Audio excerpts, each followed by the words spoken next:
The Book of Enoch Chapter 13. And Enoch went and said, Azazel, thou shalt have no peace.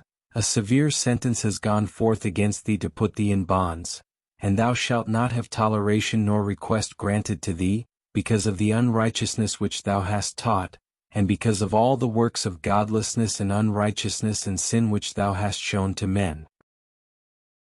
Then I went and spoke to them all together, and they were all afraid, and fear and trembling seized them. And they besought me to draw up a petition for them that they might find forgiveness, and to read their petition in the presence of the Lord of heaven.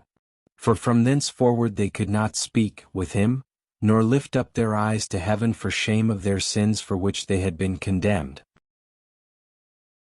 Then I wrote out their petition, and the prayer in regard to their spirits and their deeds individually, and in regard to their request that they should have forgiveness and length. And I went off and sat down at the waters of Dan in the land of Dan, to the south of the west of Hermon. I read their petition till I fell asleep. And behold, a dream came to me, and visions fell down upon me, and I saw visions of chastisement, and a voice came bidding me, I to tell it to the sons of heaven, and reprimand them. And when I awaked, I came unto them, and they were all sitting gathered together, weeping in Abel's jail, which is between Lebanon and Sinezer, with their faces covered. And I recounted before them all the visions which I had seen in sleep, and I began to speak the words of righteousness, and to reprimand the heavenly watchers. Chapter 13 of the Book of Enoch describes Enoch's interaction with the fallen angels. After receiving a vision, Enoch is instructed to deliver a message to the fallen angels, informing them of their impending judgment and punishment. The angels are distressed and ask Enoch to intercede on their behalf. Enoch then writes down their petition and presents it to God, but he is told that their fate is sealed and they will face eternal punishment. Genesis 6 verses 1-4. This passage describes the sons of God, interpreted as angels, who took human wives and produced offspring known as Nephilim. This aligns with the fallen angels' actions described in the Book of Enoch. Jude 1 verse 6.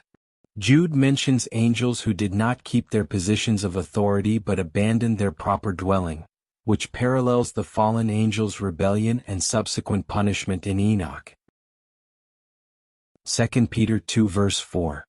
Peter speaks of God not sparing angels when they sinned but sending them to hell, putting them in chains of darkness to be held for judgment.